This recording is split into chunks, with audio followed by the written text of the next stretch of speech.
And I want you to make some great loud noises for the hilarious, the really funny Dan Cummings!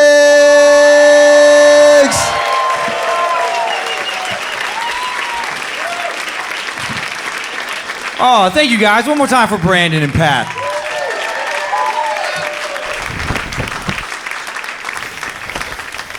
Yeah, thank you for coming out.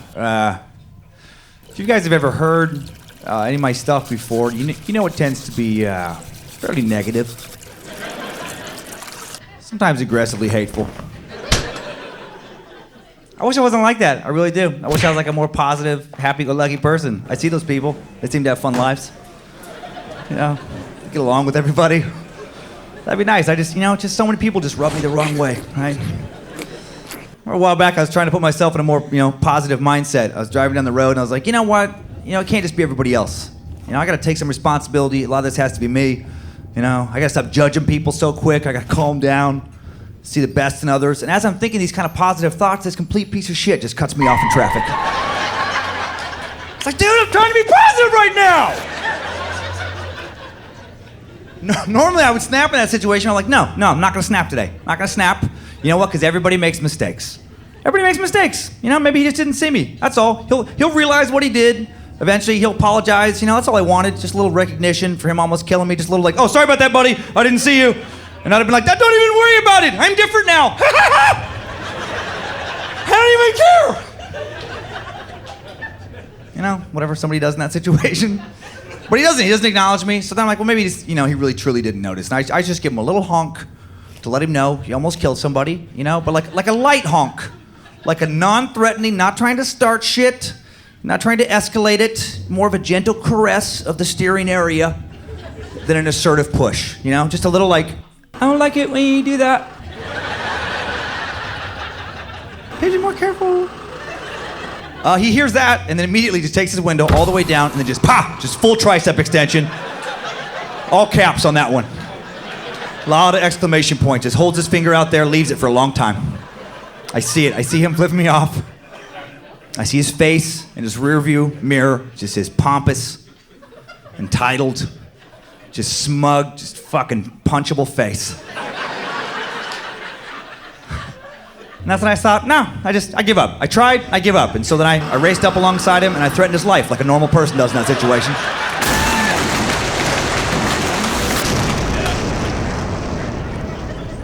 I try to have faith in humanity, but then I run into humans and it gets tricky. And I think most people are good, actually. I do think most people are good. It's just the assholes that stand out, right? It's just those people that just can't maintain a basic level of social decency ever. I don't expect you to be a saint. I just expect you to not be a disruptive, obnoxious asshole. That's all. So many people can't do that. I saw this dude on a flight a while back do something I see all the time now as if it's normal. He takes his iPad out mid-flight because he wants to watch his movie. And I get that. It's his iPad. It's his movie. That's his right. But then you can tell there's a moment when he realizes he forgot to pack his headphones. All right, what's going to happen. I feel like a normal, decent person in that situation thinks something along the lines of just like, oh, I guess I messed up, so no movie for me now. Because of my mistake I made for myself of my own free will. Not this asshole, he just kind of shrugs it off. Just like, oh well, just cranks the speaker volume to maximum and decides we're all going to kind of watch his movie. We're all going to enjoy the witty dialogue of Steven Seagal and Under Siege 2, because that's a treat. And if you can't appreciate art house cinema, you can find the door and you can let yourself out. Normally, I actually am, fairly calm, but then somebody does something like that, and I start thinking some, pretty hateful thoughts. Start thinking stuff like, maybe we should skip the airport today. Let's skip it. Let's just skip the airport. Let's just land this plane in the side of a goddamn mountain. I don't want to die, but right now, I kind of want that dude to die. I'll take one for the team. I'll sacrifice for the greater good. My hatred of strangers in moments like that is so genuine and rich and deep and pure that it allows me to deal with occasional flight anxiety. Because if you fly enough, you're bound to hit a moment of extreme turbulence when you realize this flight doesn't have to end in a runway. That's not preordained. This flight could end in tears and flames. That's always a possibility. Right? I could die. I start thinking that thought, and that thought makes me sad and makes me anxious. But then I soothe myself by looking around. I just remind myself that if I'm going down, these fuckers are coming with me. I'll focus on the ones whose lives I value the least, to get through it. Executive stink eye in first class with the hard resting dick face. Nah, I don't care for it. I don't like his body language. I got chubby checkers to my left using my lap as part of his extended armrest. All nonchalant like it was deeded to him with his ticket. I don't care for that. For the last 20 minutes, I've been watching some wannabe mom verbally negotiate with her toddler. Right? To get him to stop kicking the chair in front of him. Just negotiate. Instead of using her superior size and strength to put his 20-pound candy ass in check and show him how the fucking world's supposed to work. What's happening? That kills me, man. Parents who verbally negotiate with toddlers. If you're one of those people on behalf of the rest of society, fuck you. No punchline, just an important statement. What is wrong with you? Why are you presenting them choices? They're a dirty little animal. They need to be told what to do. That's your job, is to tell them what to do at this point. Not be down there just like, do you think you can make some more positive choices right now? Do you think maybe you want to make a more positive choice? Maybe you can make a better choice right now. It's like, lady, you could have made a better choice 3 years ago and had an abortion, but you didn't. Nope. You chose to be a horrific mother and birth an entitled monster into the world. Fucking unreal. And again, I do believe most people are good. I do. I believe most people are good. It's just, it's just those few bad apples in every bunch. Every group you see, there's always at least a couple people where you're like, ugh, no. I've flown hundreds of times at this point in my life. I've yet to walk up to a single gate and just look around and just think, no, that's wrong. We need all these people. There's nothing but champions here today. What a cornucopia of talent. Mostly good, but always a couple disposables in every group. A couple of people I just stare at in awe, just like, how did you purchase a ticket? How did you clothe yourself and make it to a physical location where you had to navigate numerous social interactions to get here? How do you know how to get into an airport but know fucking nothing once inside? You just forget how life works. How is that cognitively possible? I don't know who has that squeak laugh, but I love you. You're the best goddamn audience member in this room. If anybody in here is like, I don't know how much I'm supposed to laugh, that much. Till you squeak with joy.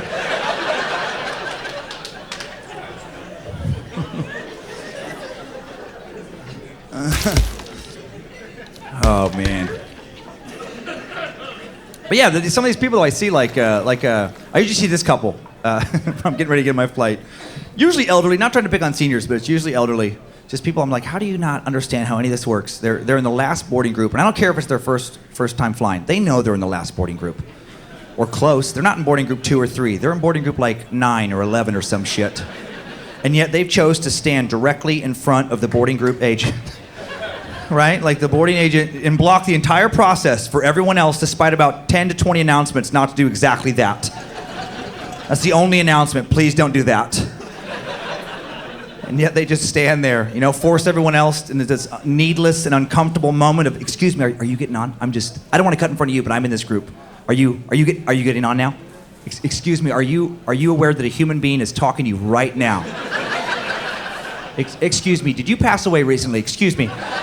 Are you aware that you may have passed away recently? How, after like 100 excuse me's, do you not finally think something just along the lines of just, hey, Mabel? Maybe we should mosey over to the lift. Maybe we should recognize this is a modern flying vessel with many passengers. And not a private stagecoach for you and I alone. How do you make it to 80 when you're that fucking dumb? How has Darwinism not weeded you out yet? How have you not choked on food you forgot to chew? Maybe drowned in the shower when you forgot you close your mouth or look down from time to time. Wonderful contributing members of society die needlessly and tragically every single day, and yet these two knuckle draggers suck breath. God's not mysterious, he has checked the fuck out.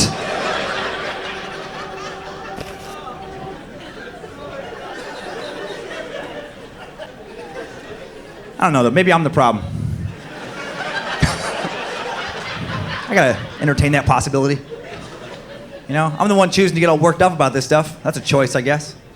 That's what my wife tells me. She's like, you must like to be mad. You choose to get worked up about stuff like that. And when she says that, I just think, well, yeah, now you're on the fucking list, you know what I mean?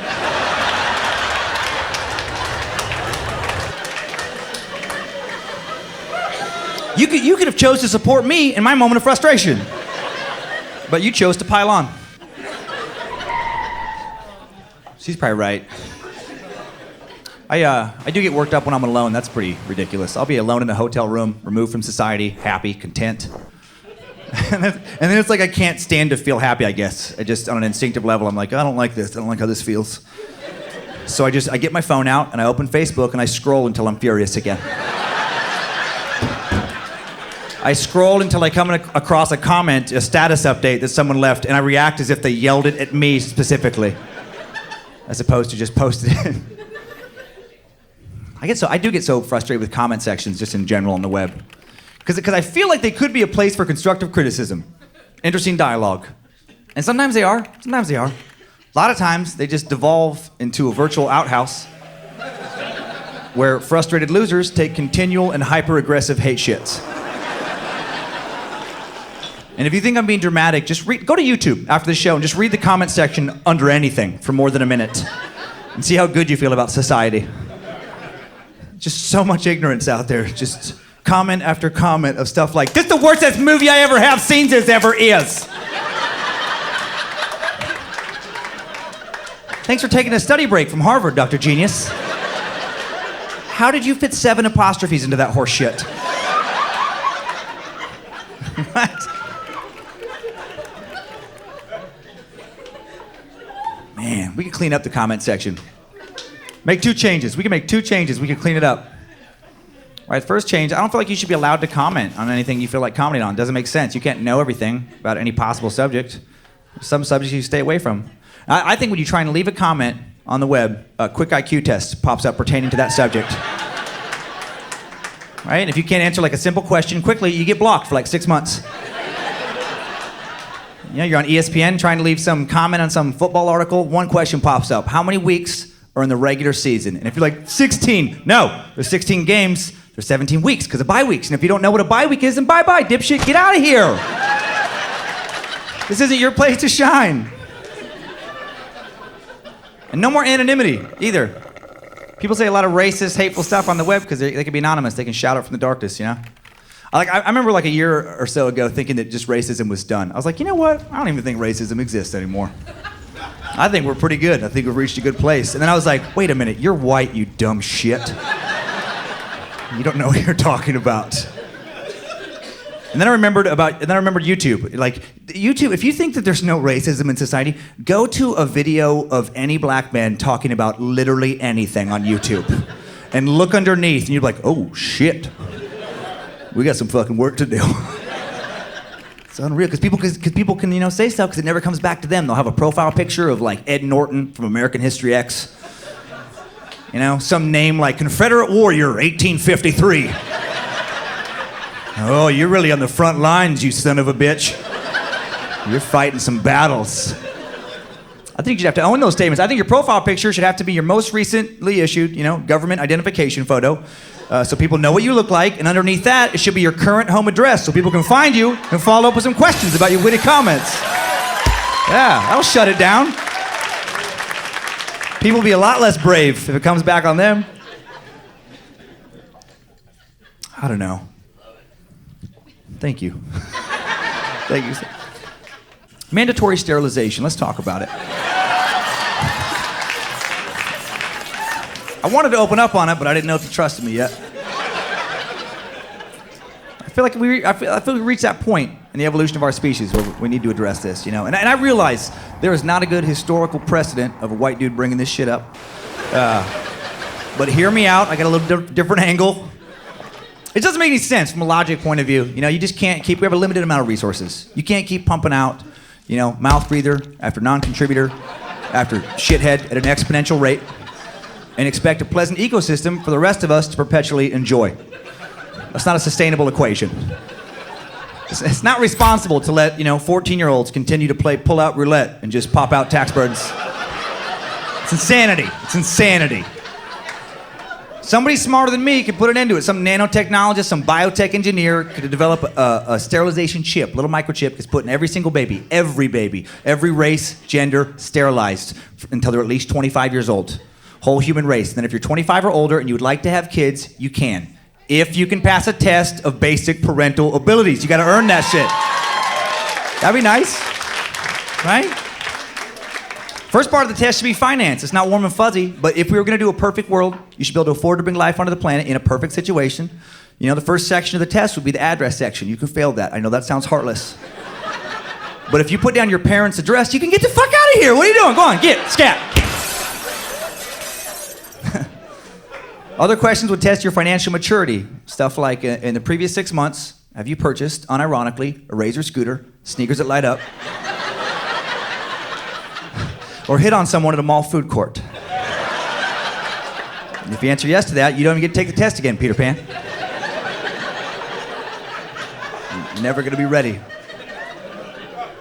Do you consider paying off a credit card, transferring the balance to a new credit card? If you answer yes to that, the test administrator just pushes a secret button on their desk and your chip, it electrocutes you to death.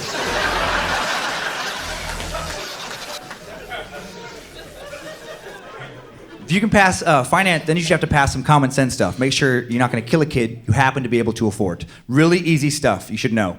Like, what flavor of beef jerky do babies prefer for breakfast? Pineapple habanero or sweet teriyaki? Hopefully you know that's a trick question. Babies choke on all flavors of jerky at all times of day.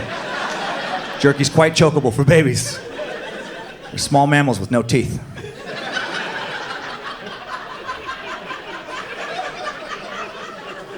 What's the one kind of knife you should never let a baby play alone with in a crib? All kinds is the one knife. One time, a lady answered so assertively when I asked that question. Before I get to the next part, she just shouted out. It was great. Such conviction. She just goes, "Switchblades!" I laughed for weeks about that, every time I would think about it. I just love that in her reality, she's going through life going, "You don't give a baby a switchblade." Nah. I mean, like a steak knife, that depends on the agility of the baby. But when is a baby old enough to change its own diapers? When it's far too old to be wearing diapers. If your actual baby is taking off its shit-filled diaper, wrapping it, putting it in a diaper bin, wet wiping butt crack, powder, fresh diaper, it should be raising you. That's the only person in your house that has their shit together.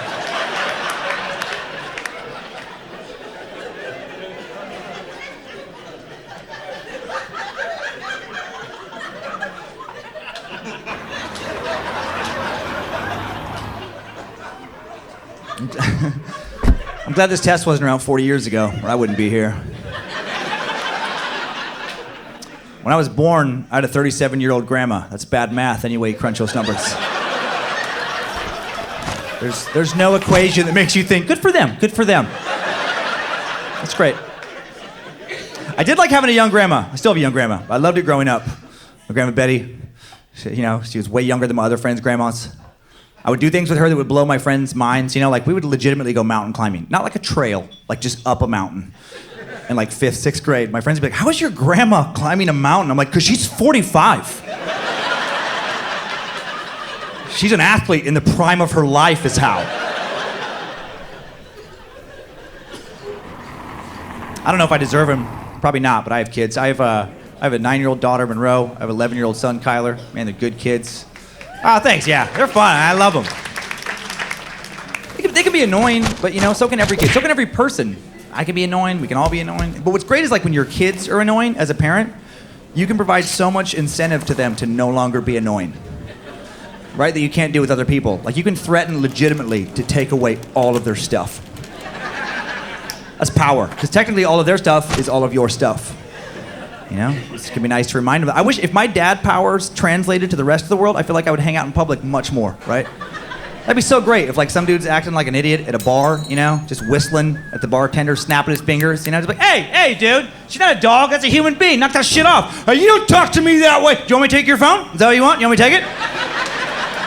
I'll take your phone. I'll take your phone for a week. I'll smack your ass in front of your friends. Is that what you need? No, I'm good. I'm sorry. Okay, I apologize. That'd be amazing.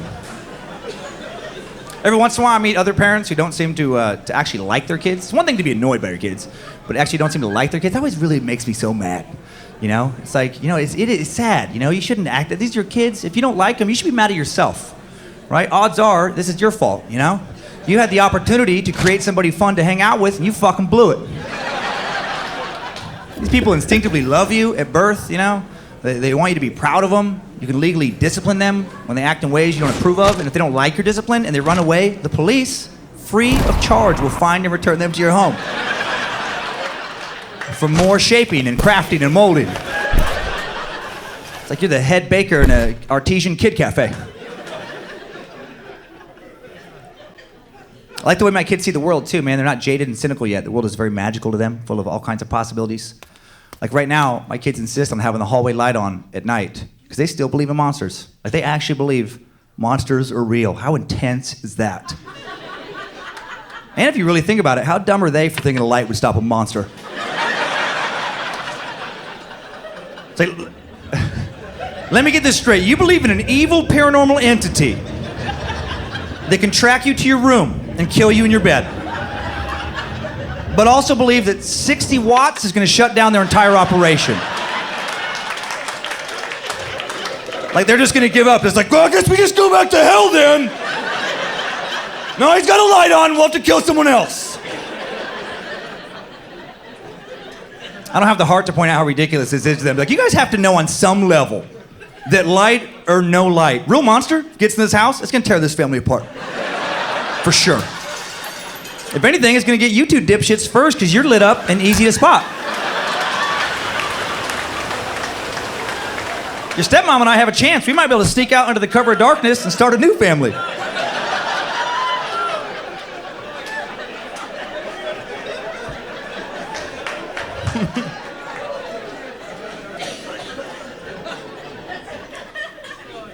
I heard that cough and I respected it. That was a laugh that evolved into a cough. The rest of you, fucking pay attention to this guy now.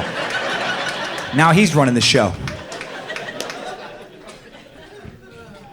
My kids believe in all kinds of crazy stuff. It is interesting how kids see the world, man. They technically live in the same world as we do, but their reality is very different. It's full of all these kind of possibilities that we know are no longer, possible. Like a couple years ago, my kids wanted to go to Chuck E. Cheese all the time, which I thought was odd, because there was a period of their lives where they wanted to go to Chuck E. Cheese, even though they didn't think Chuck E. Cheese was a corporate franchise. A part of them actually believed that a humanoid rat god had opened a children's fun palace, and they would like to spend time there. That sounds terrifying. That sounds like a premise for a Stephen King novel. I wish I could have seen what Chucky looked like to them. Just like, hi kids, I'm Chuck E. Cheese. And I'm half rat and I'm half human, but I'm 100% in love with children. Hey, you might wonder if you like kids so much, Chucky, how come you don't have kids yourself? That's a fair question. That's a fair question. I would love to have kids, but I can't because of a chromosome imbalance. Much like a horse can have sex with a donkey and make a mule, but mules cannot make more mules because of an odd... Forget about it. Don't even think about it. Sex for me is a temporary respite from the pangs of loneliness that you feel when you lay in a cold bed and you stare at a dark sky and you wonder why God has given you life but not the ability to create others in your likeness. Why do you bring the pain, Father? Forget about it. I blacked out for a second. Hey, get in here. God damn it, get in here. I have pizza. I have ice cream. I have skee ball. Supposed to have 10 balls, usually 8 or 9, because some kid threw a couple behind the machine and they're very heavy. But it doesn't even matter because it's free. It's all tokens. It's free. And eventually your dad will try to take you away from my heart. Your dad will see you having too much fun, and he'll be like, come on, guys, let's get out of here. That's when I want you to get to my tunnels, get to my escape tunnels. I've built an elaborate habit trail escape tunnel system, big enough for a child to comfortably enter, but not big enough for a grown man with tight hamstrings and crushed vertebrae to follow. No one will love you like Chucky!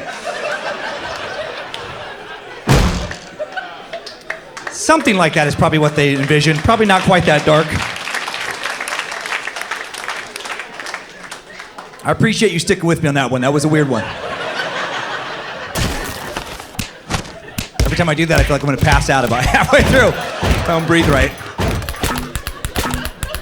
How insane would that be if I stroked out in the middle of that bit? What a weird death to leave on my kids. What a weird thing for them to talk about the rest of their lives. How did your dad die? He had a stroke doing a Chuck E. Cheese routine. Kind of. It really wasn't Chucky. It was like a weird, evil. No one really knows what it was. He just yelled for a while and people clapped. And now he's dead. I co-parent my kids with my ex-wife. That's the term, right? We do 1 week with me, 1 week with her. We're very amicable, which is a very loaded word. That's an interesting word, amicable. It technically means a spirit of friendliness. It is a synonym for friendly, but if that was true, why is it never used outside the context of divorce? You never hear a non-divorced person described as amicable. Never in your life have you heard somebody be like, oh my God, have you met my friend John? This is one amicable motherfucker right here. Man, is he amicable. I feel like a more apt definition for amicable is like a person that you're kind of friends with, but also a person you would not trust to stand right behind you if you were at the top of a long flight of stairs.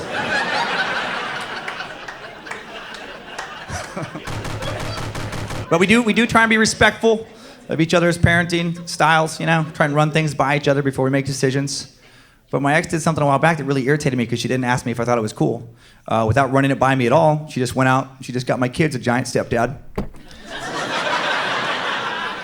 And I would have suggested, if I had been consulted, start with a teeny tiny stepdad. See how the family takes to him. I don't know why it was important for me psychologically to be bigger than the new guy. I assumed I would be for some reason. And, you know, I'm like, I don't know, 6'1", maybe 230, 225. I was like, I'll probably be bigger than the... No, this guy's like 6'5", 260. He played like college football. First time I saw him, I just had this sinking feeling of just like, shit. No! Why couldn't you have remarried some little Filipino fella or something? Culturally mild-mannered, bird-boned, maybe 5'1", buck 10. Somebody who lets me toss him around to amuse the children. That's a fun stepdad. The one who lets you toss him around. Hey kids, you want to see how high I can throw Rodrigo today? It's funny, is it? Get over here, Rodrigo!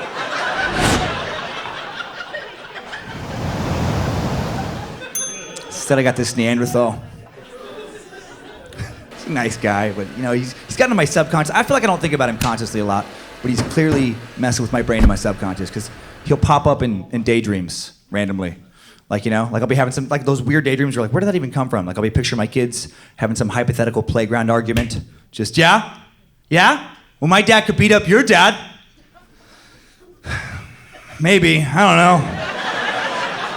Maybe he might not, but my stepdad could for sure. My stepdad would crush your dad. My dad would probably have something funny to say about it. That's his thing.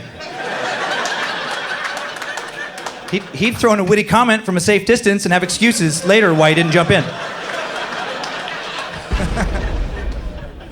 That's pathetic. I think about that stuff because deep down, every dad wants to be the alpha, the protector of the family. You know, just like an instinctive thing inside of us. You know, like I want to be the kind of dad where if God forbid my kid's stepdad ever smacked him around, I want to know that I can smack him around. I want to have that confidence. I want to be that dad. I don't want to be the kind of dad who's like, what? Your stepdad hit you guys? Seriously? Both of you? Oh, shit. I bet that hurt. That sucks. He's a big guy. He probably punches hard. If I were you, I would think about what you did to upset him. You're gonna want to do less of that going forward. Whatever, the kids are happy. They love their mom and stepdad. They love me and their stepmom. My wife, Lindsay, she's a good stepmom. She's funny. She's a deal maker with the kids. She's always making them deals. My favorite deal so far was with Kyler. It was just Lindsay, Kyler, and I on this mountain above where I grew up. We're going up there, just the three of us climbing, and all of a sudden she just turns to him and she's like, I'll make you a deal, Kyler. She's like, you know what, when you're out in nature with us, no one else is around, you can say whatever you want. You can use any word you want, talk about any subject, and you won't get in trouble.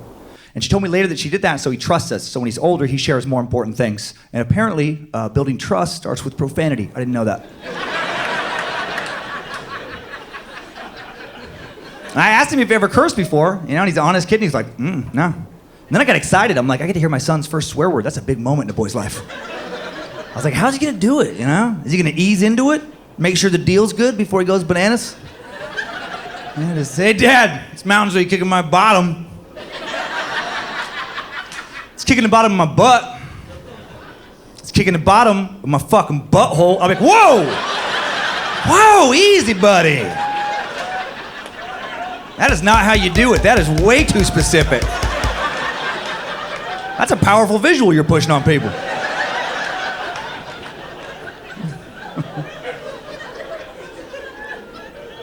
Turns out he didn't do anything for like half an hour. I didn't think he was going to. And then when he finally swore, I realized he was waiting for context. He didn't want to just do it, He wanted it to be relevant to what was happening in his life. And when he went for it, he went real big. He skipped all the little ones. He went to the top, pretty much. And I wasn't upset, because he used it, appropriately. It was the right word for the situation. He was getting really frustrated climbing, kept slipping in the dirt. It was real sandy and loose. He tried to jump from one little rock outcropping to another. He slipped. He smashed his toes, did like a half face plant to the side of the hill. I saw the whole thing. It was funny. It was a good fall. And on the way down, between foot and face, he let one perfectly timed swear word rip to the silence of nature. It was beautiful. Felt like it echoed in the canyon. He just smashed his toes, and on the way down, he just goes, "Oh, motherfucker!" I was like, yeah, good job, buddy. Unexpected pain. That's exactly what that word's for. I would have been disappointed if you'd have done that and yelled like frick or crap. Come on, dude. That's the kind of stuff you yell if you're homeschooled or Amish or something else weird. That's the kind of stuff you yell if you're churning butter and the butter's not churning to your satisfaction. Just, oh, freak, Nathaniel Adaya. You tell Ezekiel Adaya there'll be no fresh butter this morn.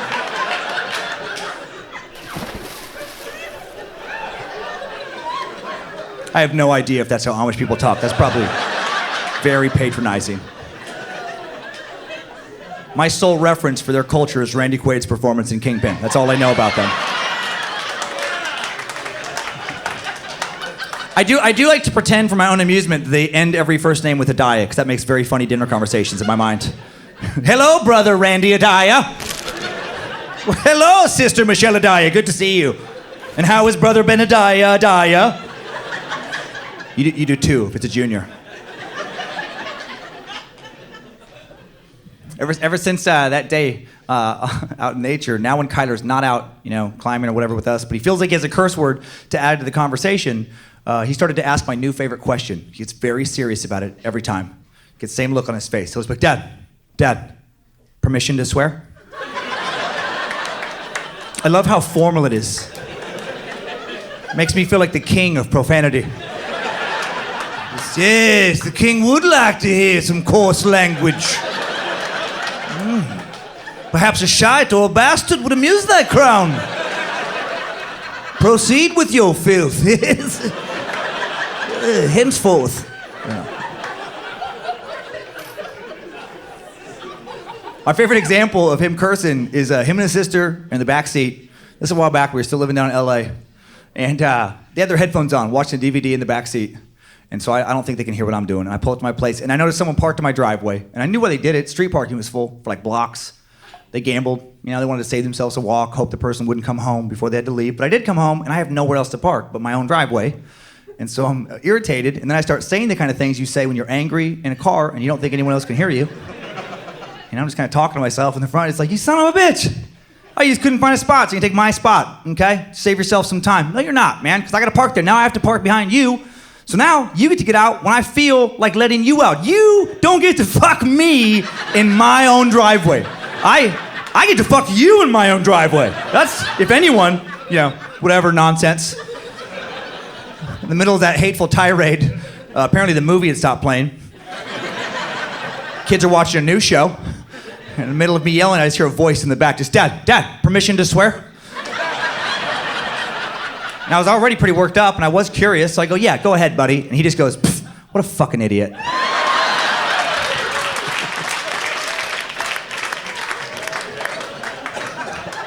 I love you, son. Sometimes it feels like I'm raising myself.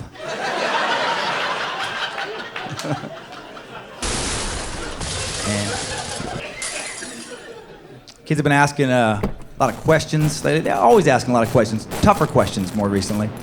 Some sex stuff is finally starting to come up, which kind of bums me out. Only 9 and 11, why are we talking about this? But they hear stuff at school. Not even just from the other students, from like their teachers. There was like presentations, like the beginning of sex ed type stuff. Like there was a presentation at my kid's school a while back about body shaming. Got them asking some questions. I don't even remember that term growing up. But body shaming's a big thing. And basically the presentation, what I took away from it is you're not supposed to make your kids feel weird about nudity, because if you make them feel weird about nudity, they can internalize those feelings and be ashamed of their own bodies.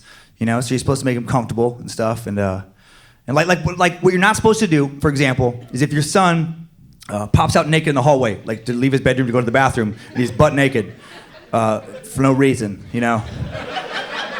What you're not supposed to do is say something along the lines of just, what the fuck are you doing? We can have company over. What do you think, you're in Europe now? Put some clothes on, you dirtbag. Because that makes them feel tense in their kid hearts. Gives them a lot of kid stress.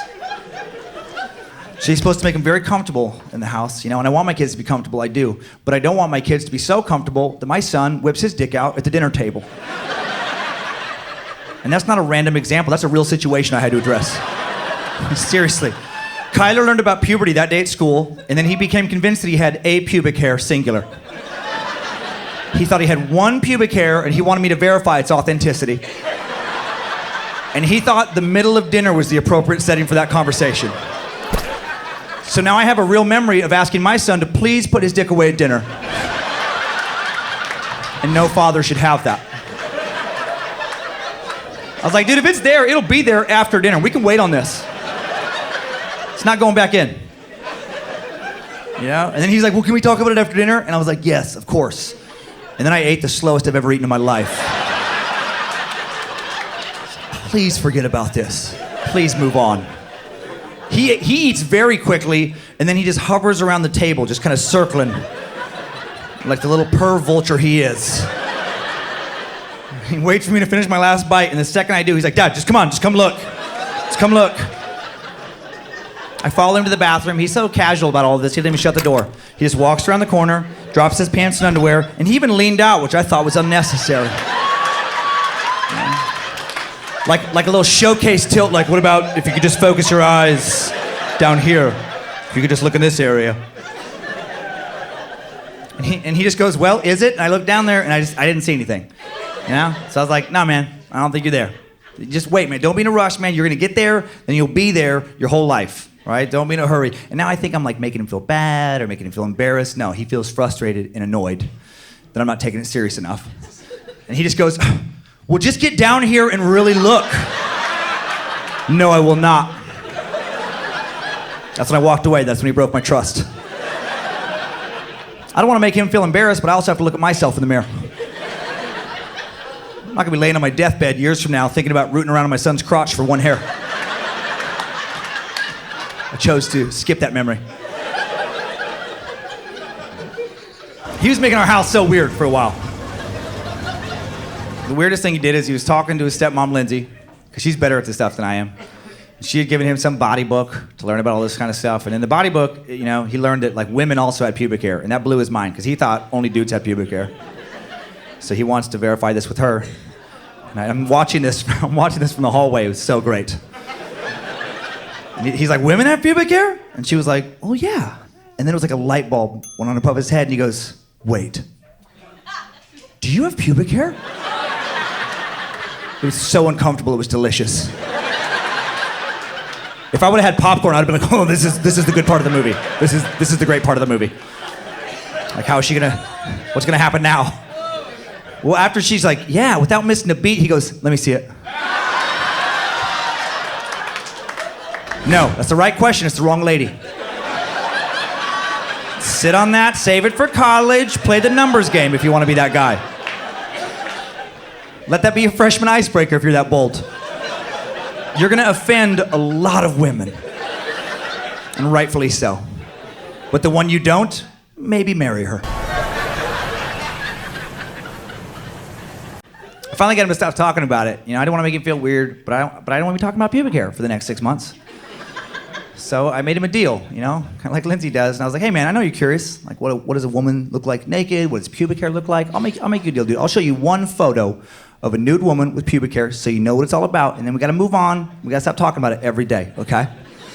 And he was just like, yeah, no, that's good. Yeah, no, it's great. It's great. And I did some research, and I found a picture even better than what I was hoping for. I found this old black and white photo, like late 40s, early 50s, I think. Odd photo. I'll never understand its original intent. It was this woman, she was very just kind of wild-eyed, just a feral stance. She looked like moments before the picture was taken, she had barely cleared the fence while escaping from a mental institution where she'd been wrongfully held for many years. And the second she hit the ground, she's about ready to run for freedom. A photographer was there for some reason. Just, ma'am, let me get your photo. Ah!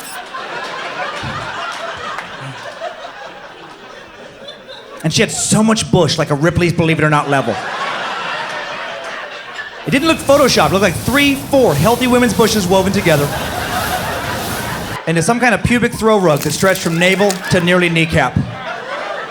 Majestic in its own right. And I prepped him, and I was like, hey man, just so you know, women can look very different naked than you may expect. And he was all amped up. He's like, that's fine. Oh, whatever. I flipped the iPad around. The second he sees that photo, audible reaction, just like, huh. And he just walked off in a haze, and we haven't talked about it since.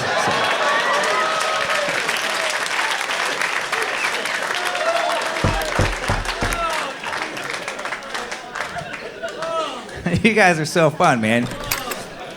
Well, I'll leave you guys with this. All the sex stuff, the talks I'm having with my kids, I know it's gonna get worse as they get older, it's gonna get more uncomfortable. The one I'm dreading the most is the, like when they actually start having sex. I really don't want to perpetuate what I think is the worst sexual message in society, and that's the double standard. And I worry about that having a boy and a girl.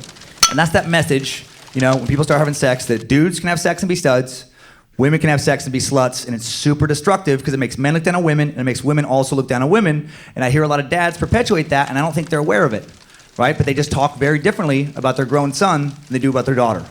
Like their son's in college, they're all jacked. They're like, he's having a good time. He's having fun. I'm happy for him. No, he's having a great time. Girlfriend? No, he's 19. I think he's messing around with a couple girls. He won't tell me, but yeah, if you're gonna do it now, just have fun. Have fun while you're young. He's just like his dad, to tell you the truth. That's fine to be that guy. That's fine to be that guy if you're willing to flip it. But I've yet to hear that dude talk that way about his daughter.